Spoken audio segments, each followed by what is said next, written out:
Bonjour, le Media Aliancy fêtera bientôt ses 10 ans. 10 ans d'observation, des profondes transformations au sein de vos organisations. Mais aujourd'hui, c'est le moment de nous fixer une ambition encore plus forte. Le contexte actuel de multicrise nous questionne et nous motive tous à œuvrer en faveur d'un numérique porteur de sens. Cette émission, c'est l'occasion de vous présenter ces patrons, patronnes et managers de la tech qui peuvent agir et qui forgent notre avenir numérique. Mon invitée du jour a fait ses premiers pas dans la finance. Elle découvre la tech chez HP, passe presque 12 ans chez Dell Technologies. Elle est aujourd'hui VP Europe du Sud, Moyen-Orient et Afrique de ServiceNow. Cathy Moses, bonjour. Bonjour Sylvain.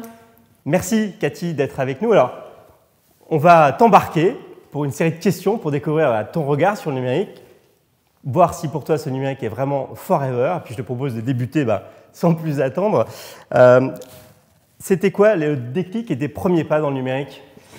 Alors tu l'as dit en introduction, moi j'ai commencé en finance et en fait j'ai été recrutée par mon client qui était HP à l'époque et c'est là où j'ai commencé à goûter au numérique. C'est le premier pas, j'ai mis la main dans le pot de confiture et ce qui m'a vraiment tout de suite attirée, c'est l'énergie, l'innovation, la rapidité et la vélocité autour de ce secteur. Et en quelques mots, ServiceNow aujourd'hui, c'est quoi les grands enjeux pour la compagnie ? Nos enjeux, c'est nous assurer de mettre à disposition de nos clients la bonne réponse, la plateforme qui permet de les accompagner dans tous leurs enjeux de transformation, de recherche d'agilité, de vélocité, parce que plus que jamais, ils sont soumis à des pressions extérieures, incontrôlées, incontrôlables, pour lesquelles ils doivent à la fois réagir court terme, tout en maintenant le long terme et leur stratégie de transformation. On va essayer de savoir un petit peu plus sur toi. Les règles du jeu. Je te propose de suggérer une question de 1 à 5. 4. Allez, 4. C'est pas trop dur quand même. Hein. Ça va. Une anecdote, un souvenir professionnel que tu veux partager avec nous ? Voilà, c'est le moment de gêne. En fait, c'était chez Dell et j'étais censée monter sur scène à Vegas lors d'un événement. Les gros shows, les gros shows américains, donc il faut parler en anglais, c'est pas déjà ta langue maternelle.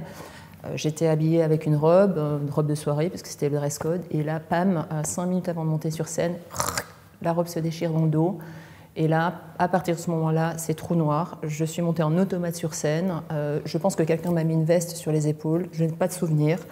Et a priori, j'ai fait le job, mais je n'ai aucun souvenir de ce moment, avec le stress et la robe déchirée. Voilà. Moment gênant, never again. Allez, on poursuit. 1 à 5. Allez, 1. 1. Le mentor, le coach qui t'a marqué, influencé ? Je pense que c'est probablement mon premier patron chez Dell. C'est la personne qui m'a recruté chez Dell. À l'époque, j'étais finance, donc c'était le CFO.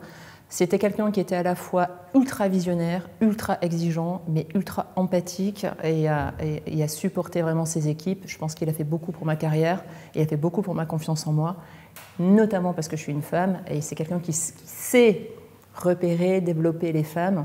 Je pense que l'autre femme célèbre qui l'a beaucoup accompagnée, c'est Elisabeth Moreno, qui s'en est plutôt pas trop mal sortie. Alors, tu m'offres la possibilité de lancer un sujet, la place des femmes dans le numérique. C'est quoi l'enjeu pour toi et en tant que femme, quel regard tu portes sur la capacité d'action qu'on a aujourd'hui sur ces sujets ? Alors moi, je pense que nous, tous les acteurs de la tech, on a une responsabilité majeure. On doit, plus que les autres, on doit embarquer tout l'écosystème autour de ce sujet. Pour moi, c'est un sujet qui est critique. Malheureusement, c'est un sujet où on régresse encore aujourd'hui. C'est pas un sujet où c'est juste bien, c'est critique parce qu'on est dans une situation de pénurie de talents sur le marché, notamment de talents digitaux. Et si on n'embarque pas les femmes dans le numérique, si on ne les forme pas, si on ne développe pas les compétences des femmes, on va vraiment se retrouver dans une situation de crise de talent qui va être très impactante.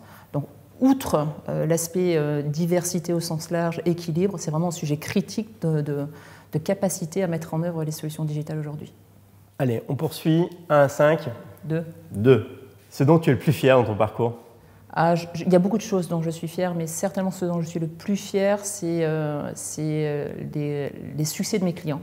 Et les avoir vus être en réussite grâce aux solutions qu'on avait pu mettre ensemble. Et puis le deuxième grand sujet qui, moi, me rend fière personnellement, c'est mes équipes. C'est développer les talents, Voilà, promouvoir la place des femmes, promouvoir la place des jeunes, avoir de l'impact. Alors je t'embarque sur une question, celle-là, je l'ai choisie, la 3. Ce que tu aurais aimé apprendre plus tôt dans ton parcours? Je pense qu'en fait, non, il n'y a rien que j'aurais aimé apprendre plus tôt. Je pense que c'est plus... le parcours, il se construit d'apprentissage, d'erreurs, d'expériences. Donc en fait, il n'y a rien qui puisse raccourcir ça. Si tu as besoin de temps, tu as besoin de faire des erreurs, tu as besoin d'avoir des échecs, tu as besoin aussi de rebondir, d'apprendre. Donc je ne sais pas si j'aurais aimé apprendre quelque chose plus tôt dans mon parcours. J'aurais aimé être plus rapide, j'aurais aimé être plus pertinente. Mais est-ce que j'aurais aimé apprendre plus tôt? Non, je ne sais pas. Non, je ne crois pas d'ailleurs. On va bientôt fêter nos 10 ans. Quel regard tu portes sur ce qui s'est passé ces 10 dernières années dans l'industrie? Moi, je pense qu'il y a eu un accélérateur de particules énorme qui s'appelle le Covid. Et pour moi, Covid, autant ça a été un drame quand ça s'est produit, autant a posteriori, comme chaque crise, comme chaque échec, comme chaque disruption, ça a accéléré les choses de façon assez majeure. Et parfois, et souvent d'ailleurs, avec des effets extrêmement positifs. Alors c'est toujours très balancé, du positif, du négatif. On parle beaucoup aujourd'hui du télétravail. Je pense que tu es confronté à ces sujets toi aussi, en tant que patron d'une PME de 15 personnes. C'est le sujet où l'on a le plus évolué, où les mentalités ont le plus changé. Je pense que revenir dans le monde d'avant est impossible aujourd'hui. C'est impossible, c'est plus possible. Maintenant, ça ouvre un nouveau jeu de challenge qu'on doit à nouveau adresser avec un œil différent. Donc pour moi, ça, c'est les grands sujets d'accélération, mais bon, la tech et le digital, c'est une accélération permanente. Et qui nous amène plein de questionnements. Donc, en permanence. Allez, on poursuit. 1 à 5. Allez, 1. 1. Une technologie qui a tout bousculé. On ne le sait pas encore. Elle est en développée. La technologie, le digital, c'est de la transformation permanente. Donc pour moi, c'est une transformation, une bousculade permanente. Allez, 1 à 5.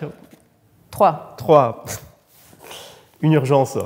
La planète, là, je sais que c'est un sujet qui te... La planète, la place des femmes, la place des gens qui sont éloignés de l'emploi, la place pour les jeunes. Donc ça, c'est les vrais sujets sociétaux sur lesquels, à mon sens, le digital doit se mettre au service de ces causes pour aider à les résoudre. Et on poursuit. Allez, je te l'ai choisi. Faut-il se méfier de la place numérique dans nos vies? Donc on en a un peu parlé, mais... Est-ce que la mère de famille, la citoyenne, a un regard particulier sur ce sujet? Alors, moi, j'ai une position qui est très balancée par rapport à ça. Pour moi, le numérique, ça doit amplifier l'humain. Le numérique est au service de l'humain, est au service de l'organisation pour du bénéfice. Donc, il faut réfléchir. Il faut réfléchir, il faut être vigilant, il faut se renseigner. Moi, je ne crois pas au tout numérique qui répond à tout, c'est pas vrai.